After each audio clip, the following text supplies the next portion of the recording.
আমাৰ বিদ্যালয়ৰ মাননীয় অধ্যক্ষ মহোদয় আৰু উপাধ্যক্ষ মহোদয়ক অনুৰোধ কৰিছোঁ আৰু বন্তি প্ৰজ্বলনৰ সমান্তৰালভাৱে মংগলাচৰণৰ বাবে মই আমাৰ বিদ্যালয়ৰ আশা দিদি, নৱনীতা দিদি আৰু পৰিমিতা দিদিক অনুৰোধ কৰিছোঁ। ছাৰক আগবঢ়াই আনিব মাননীয় অনুৰাধা দিদি।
প্ৰাৰ্থনাভাগী শুনি আমাৰ সকলোৰে জ্ঞান জুৰি গৈছে। আটাইলৈকে ধন্যবাদ। এতিয়া আমি আগবাঢ়িম গুৰুজনাৰ সন্দৰ্ভত বক্তৃতা অনুষ্ঠান। বক্তৃতা তেওঁৰ গুৰুজনাৰ সন্দৰ্ভত বক্তৃতা আগবঢ়াব আমাৰ বিদ্যালয়ৰ মাননীয় শ্ৰী দীপাংকৰ ডেকা ছাৰে। ছাৰ নমস্কাৰ। আজিৰ এই বক্তৃতাত উপস্থিত বিবেকানন্দ কেন্দ্ৰীয় বিদ্যালয় নলবাৰী চৰকাৰ অধ্যক্ষ মহোদয়, চৰকাৰ উপাধ্যক্ষ মহোদয়, চৰকাৰ শিক্ষক শিক্ষয়িত্ৰীবৃন্দ, অভিভাৱক অভিভাৱিকা মণ্ডলী আৰু মোৰ অতিকে মৰমৰ ছাত্ৰ ছাত্ৰীসকল, আজিৰ এই বক্তৃতাত যে মই গুৰুজনাৰ বিষয়ে মই দুআষাৰ ক'বলৈ সুযোগ পাইছোঁ, তাৰ বাবে মই নিজকে ধন্য মানিছোঁ। আমি সকলোৱে মহাপুৰুষ শংকৰদেৱৰ বিষয়ে আমি সকলোৱে জানোৱেই যে 1449 খ্ৰীষ্টাব্দত মহাপুৰুষ শ্ৰীমন্ত শংকৰদেৱৰ জন্ম হৈছিলে বৰদোৱাৰ আলিপুখুৰী নামৰ ঠাইত, আৰু তেওঁৰ পিতৃৰ নাম আছিলে কুকুম্বৰ ভূঞা আৰু মাতৃৰ নাম আছিলে সত্যসন্তা।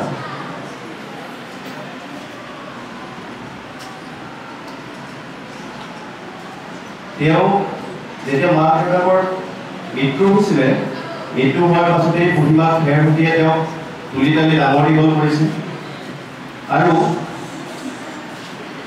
প্ৰায় 12 বছৰ সময়লৈকে তেওঁ যে আনুষ্ঠানিক শিক্ষাৰ সেই সময়ত ব্যৱস্থা আছিলে, শিক্ষা ব্যৱস্থা আছিলে, কোনো ধৰণৰ আনুষ্ঠানিক শিক্ষা ব্যৱস্থা তেওঁ গ্ৰহণ কৰা নাছিলে আৰু খেতিকালি কৰি ঘূৰি ফুৰিছিলে।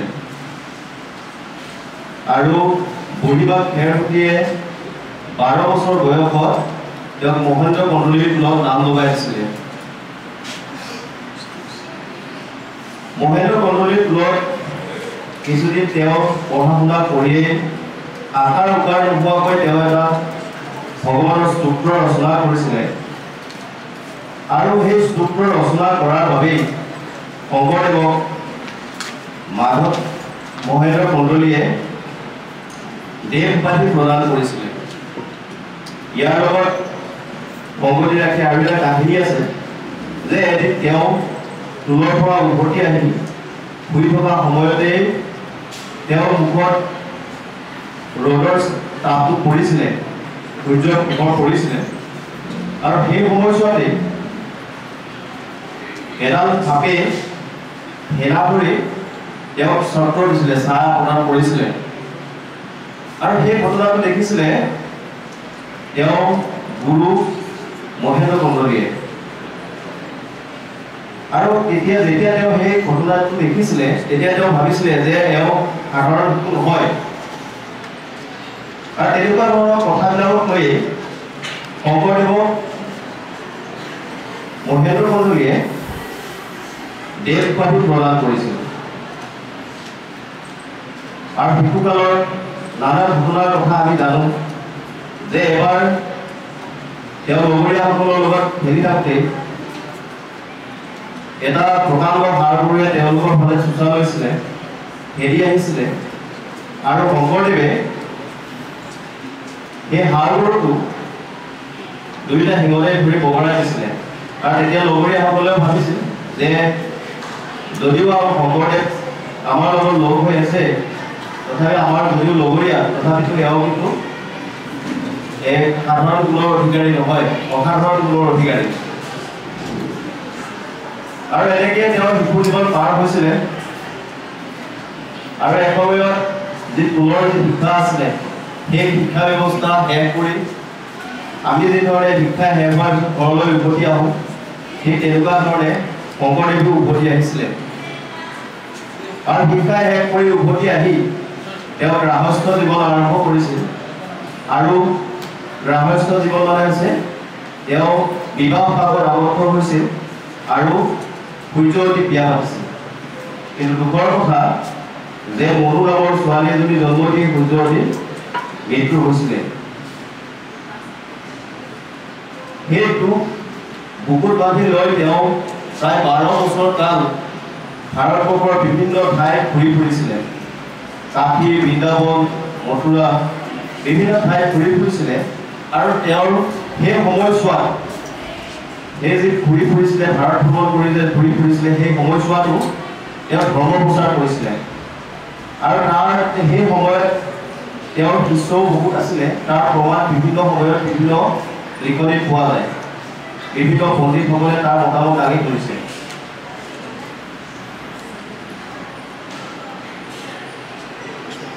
যে এতিয়া শংকৰদেৱৰ যি সৃষ্টিৰাজি অসমীয়া সাহিত্য জগতলৈ যি সৃষ্টিৰাজি সেই সৃষ্টিৰাজিৰ বিষয়ে আমি সকলোৱে জানো তেওঁ অংকীয়া নাট ভাওনা গীত বৰগীতৰ প্ৰথম গীত আদি ৰচনা কৰাৰ লগতে অসমীয়া যি সংস্কৃতি সেই সংস্কৃতিকো বহুখিনি আগুৱাই থৈ গৈছে আৰু সেইবাবে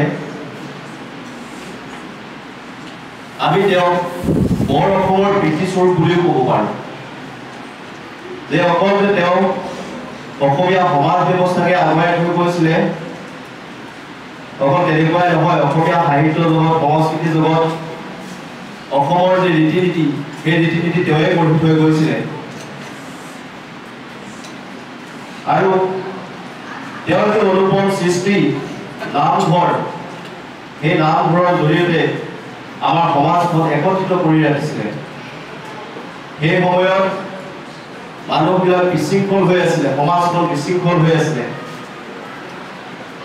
চাৰিওফালে এক অশান্তিকৰ পৰিৱেশে বিৰাজ কৰিছিলে আৰু সেই সময়ছোৱাত সেই সময়ছোৱাত যি ব্যক্তিসকল আছিলে সেই ব্যক্তিসকলক শংকৰদেৱে সংস্কাৰিত কৰিবলৈ অপ্ৰাণ চেষ্টা কৰিছিলে আৰু তেওঁ ভাবিছিলে তেওঁ জানিছিলে যে ঈশ্বৰৰ নাম ল'লেহে মানুহ কি হ'ব শান্ত হ'ব আৰু সেইবাবে তেওঁ নামঘৰ প্ৰতিষ্ঠা কৰিছিলে আৰু নামঘৰত নাট ভাওনা গীত এইবিলাকৰ চৰ্চা কৰিছিলে আৰু বৰ্তমান সময়তো আমাৰ নামঘৰৰ যি প্ৰচলন সেই নামঘৰৰ বৰ্তমানো আমাৰ সমাজত প্ৰচলন হৈ আছে নামঘৰৰ ব্যৱস্থা আমাৰ সমাজত বৰ্তমানো আছে আৰু এই নামঘৰৰ জৰিয়তে বিভিন্ন ঠাইৰ মানুহ আহি সেই ঠাইত একত্ৰিত হৈছিলে আৰু একত্ৰিত হৈ এখন সমাজ কি ধৰণে গঠন কৰিব পাৰি আৰু সংগঠিত যি শক্তি আছে সেই সংগঠিত শক্তিক তেওঁ তাতেই বৃদ্ধি কৰিছিলে আৰু সমাজখন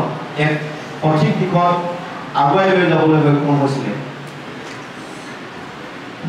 আৰু এই নামঘৰত যি গীত নৃত্য নাট ভাওনা এই যি প্ৰদৰ্শন হৈছিলে তাত তেওঁ খোল তাল মৃদংগ আদি যি বাদ্য সেই বাদ্য তেওঁ তাতেই ব্যৱহাৰ কৰিছিলে আৰু শংকৰদেৱৰ অনুপম সৃষ্টিৰাজিৰ ভিতৰত খোলো এবিধ আৰু সেই খোলৰ যি ব্যৱহাৰ আমি বৰ্তমান সময়লৈকে সেই খোলৰ ব্যৱহাৰ আমি কৰিয়ে আছোঁ তেওঁ আমাৰ বাবে যিখিনি কৰি থৈ গ'ল সেইখিনি আমি কেতিয়াও পাহৰিব নোৱাৰোঁ আমি এজন অসমৰ মানুহ বুলি অসমীয়া মানুহ বুলি আমি শংকৰৰ দেশৰ মানুহ বুলি নিজকে পৰিচয় দিবলৈ সক্ষম হৈছোঁ মাথো শংকৰদেৱৰ বাবেই যদি এই গুৰুজনা নাথাকিলেহেঁতেন হয়তো অসমীয়া সমাজ ব্যৱস্থা আৰু কিমান বিশৃংখল হ'লহেঁতেন আমি অনুভৱ কৰিব নোৱাৰোঁ তাৰ অনুমানো কৰিব নোৱাৰোঁ আৰু সেইবাবে কৈছে যে দিলা ধৰ্ম দিলা ভাষা দিলা জ্ঞান অসমক কৰিলা জীৱন দান তেওঁ ভাষা প্ৰদান কৰিলে তেওঁ সেই সময়ত সংস্কৃত ভাষাৰ প্ৰচলন বেছি আছিলে আৰু সাধাৰণ মানুহৰ বাবে সংস্কৃত ভাষা বুজি লোৱাটো খুব জটিল আছিলে আৰু সেইবাবে তেওঁ ব্ৰজাৱলী ভাষাৰ প্ৰচলন কৰিলে লাহে লাহে তেওঁ অসমীয়া ভাষাৰো যি সৃষ্টিৰাজি অসমীয়া ভাষাৰ সৃষ্টিৰাজি তেওঁ আগুৱাই লৈ গ'ল আৰু শংকৰদেৱৰ কথা ক'লে মাধৱদেৱৰ কথা নোকোৱাকৈ আমি থাকিব নোৱাৰোঁ তেওঁতো সৃষ্টিৰাজি অনেক আছে সেই সৃষ্টিৰাজিৰ বিষয়ে আমি বিভিন্ন সময়ত বিভিন্ন কিতাপে পত্ৰে আমি পঢ়িবলৈ পাইছোঁ মানুহ শংকৰদেৱৰ কথা ক'লে মাধৱদেৱৰ কথা নোকোৱাকৈ থাকিব নোৱাৰি এতিয়া শংকৰদেৱৰ আৰু মাধৱদেৱৰ মিলনৰ মণিকাঞ্চন সংযোগ সেই সংযোগৰ বিষয়ে আমি সকলোৱে জানোৱেই এই যে শংকৰদেৱ আৰু মাধৱদেৱৰ যে মিলন হৈছিলে তেওঁলোকৰ মাজত যে যুক্তি তৰ্ক চলিছিলে প্ৰায় 9 ঘণ্টা সময় যুক্তি তৰ্ক চলিছিলে আৰু এপক্ষত শংকৰদেৱে তৰুণ শ্লোক মাতিছিলে যিহেতু আমি সকলোৱে জানোৱেই যে মাধৱদেৱ আৰু শংকৰদেৱৰ যি মিলনৰ সময়ত বলি বিধানক লৈ সেই যুক্তি তৰ্ক হৈছিলে প্ৰায় 9 ঘণ্টা সময় সেই যুক্তি তৰ্ক হৈছিলে আৰু অৱশেষত শংকৰদেৱে তৰুণ শ্লোক মাতিছিলে তৰুণ শ্লোক মানে হৈছে গছ আৰু মূল মানে হৈছে শিপা সেই তৰুণ শ্লোক মাতি শংকৰদেৱে বুজাই দিছিলে যে আমি যদি গছৰ গুৰিত পানী দিওঁ তেতিয়াহ'লে ডাল পাত ফুল ফল সকলোৱে পাব। অৰ্থাৎ তাৰ জৰিয়তে এইটোৱে কৈছিলে যে আমি হৰিক উপাসনা কৰিব লাগে। হৰিক উপাসনা কৰিলে আন দেৱ দেৱী সকলোৱে সেই যি পূজা সেই পূজা গ্ৰহণ কৰিব পাৰিব। আৰু এনেদৰে শংকৰদেৱৰ আৰ্হিতে মাধৱদেৱো তেওঁৰ সৃষ্টিৰাজি আগুৱাই লৈ গৈছিলে। এতিয়া কথাটো হৈছিলে যে শংকৰদেৱক অসমৰ শ্বেক্সপিয়াৰ বুলি কোৱা হয়। যিজনক ধৰ্মগুৰু বুলি আমি জানো, যিজনক অসমীয়া জাতিৰ গুৰু বুলি জানো, এক ঘৰৰ নাম ধৰ্মৰ প্ৰৱৰ্তক বুলি জানো, যে অসমীয়া সাহিত্য জগত সংস্কৃতি জগতত বহুখিনি আগুৱাই হৈ গৈছে। আৰু এইজন মহান গুৰুৰ জন্ম হৈছিলে 1449 খ্ৰীষ্টাব্দত। আৰু শ্বেক্সপিয়াৰৰ জন্ম হৈছিলে 1564 খ্ৰীষ্টাব্দত। শ্বেক্সপিয়াৰে মাত্ৰ ইংৰাজী যে সাহিত্য জগত সেই সাহিত্য জগত চহকী কৰি থৈ গৈছে। কিন্তু আমাৰ যি ধৰ্মগুৰু আছে, যি জাতিৰ যি গুৰু আছে, বৰ অসমৰ যি গুৰু আছে, তেওঁ আমাক জাতি ধৰ্ম ভাষা সংস্কৃতি সকলো দি থৈ গৈছে। সেয়েহে আমি সকলোৱে এই গুৰুজনাৰ আজি এই তিৰুভাৱ তিথিত আমি সকলোৱে একত্ৰিত হৈছোঁ আৰু গুৰুজনাৰ প্ৰতি আমি শ্ৰদ্ধা নিবেদিছোঁ। 1568 খ্ৰীষ্টাব্দত এই মহান গুৰুজনাৰ পৰলোক প্ৰাপ্তি ঘটে আৰু প্ৰতি বছৰে আমি গুৰুজনাক স্মৰি এই তিৰুভাৱ তিথি আয়োজন কৰি আহিছোঁ। আমাৰ সকলোৱে পিতৃস্বৰূপ, অসমীয়াৰ পিতৃস্বৰূপ, যিজনে আমাক আমাৰ জাতিটোৰ গঢ়ি থৈ গ'ল, যিজনে আমাৰ সংস্কৃতি গঢ়ি থৈ গ'ল, সেইজনৰ কথা আমি কৈ শেষ কৰিব নোৱাৰোঁ। গোটেই দিনটো ক'লেও শেষ নহ'ব। আৰু এইখিনি কৈয়ে মই মোৰ বক্তব্য মই সামৰণি মাৰিছোঁ। আৰু ভৱিষ্যতে আমি শংকৰদেৱৰ আদৰ্শৰে আদৰ্শিত এই সমাজ ব্যৱস্থা শংকৰদেৱৰ আদৰ্শৰে আদৰ্শিত হৈ আমি আমাৰ আগুৱাই লৈ যাবলৈ আমি সকলোৱে প্ৰতিজ্ঞাবদ্ধ। আৰু আমি শংকৰদেৱৰ মানুহ বুলি আমি নিজকে পৰিচয় দিবলৈ তেওঁ যি সৃষ্টিৰাজি সেই সৃষ্টিৰাজিৰ বাবেহে তেওঁ দি থৈ গ'ল, এই দি থৈ যোৱাৰ বাবেহে আমি সকলোৱে শংকৰদেৱৰ মানুহ বুলি আমি নিজকে পৰিচয় দিবলৈ সক্ষম হৈছোঁ। এইখিনি কৈ মোৰ বক্তব্য সামৰণি মাৰিছোঁ। ধন্যবাদ। এখনৰ নাম ধৰ্মৰ প্ৰৱৰ্তক মহাপুৰুষ শ্ৰীমন্ত শংকৰদেৱক আমি সকলোৱে জানো। তেওঁ আৰু আমি সকলোৱে জনাটো তেওঁক মনত ৰখাটো আমাৰ দায়িত্ব। আৰু তেওঁ যি সৃষ্টিৰাজি, সেই সৃষ্টিৰাজিক আমাৰ সমাজক প্ৰসাৰ আৰু প্ৰচাৰ কৰাটো আগবঢ়াই নিয়াটো আমাৰ কৰ্তব্য। তথাপিও কোনোবাখিনিত যদি আমি তেওঁৰ বিষয়ে কিছু কথা পাহৰি গৈছিলোঁ বা পাহৰি গৈছোঁ, সেয়া আমাক মাননীয় দীপাংকৰ ছাৰে সোঁৱৰাই দিছে। তাৰ বাবে ছাৰক অশেষ ধন্যবাদ। এতিয়া আমি আগবাঢ়িম গুৰুজনাৰ এক অনবদ্য সৃষ্টি সত্ৰীয়া নৃত্য।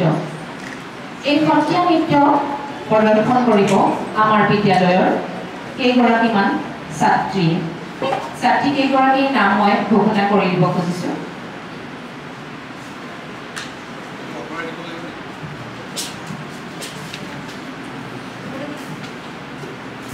তানবীৰ গোস্বামী,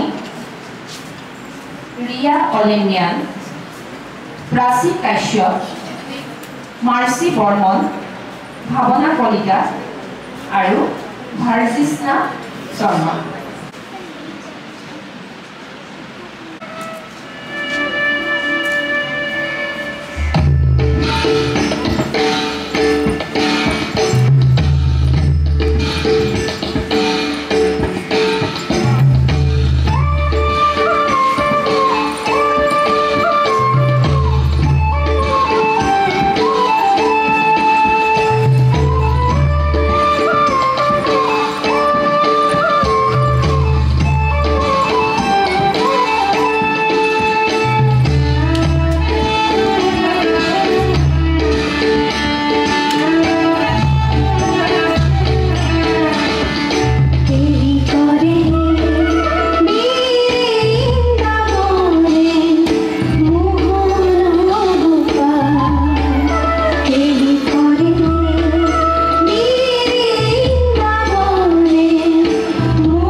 Hare Hamusi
গুৱা পানেৰে সেৱা ধৰিব আমাৰ বিদ্যালয়ৰ সকলো শিক্ষক শিক্ষয়িত্ৰী।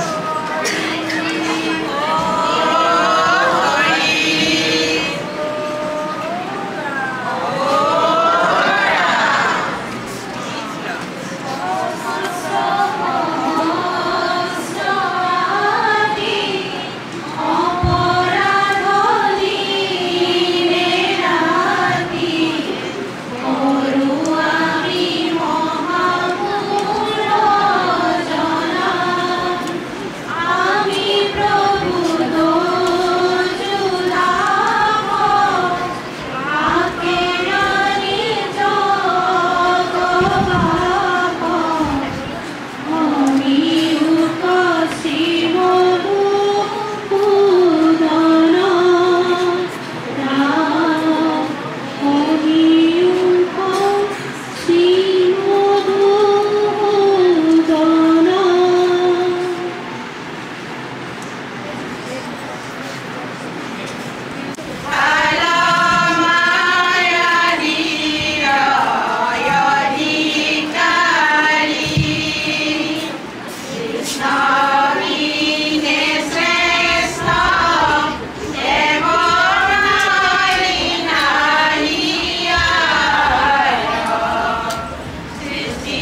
Before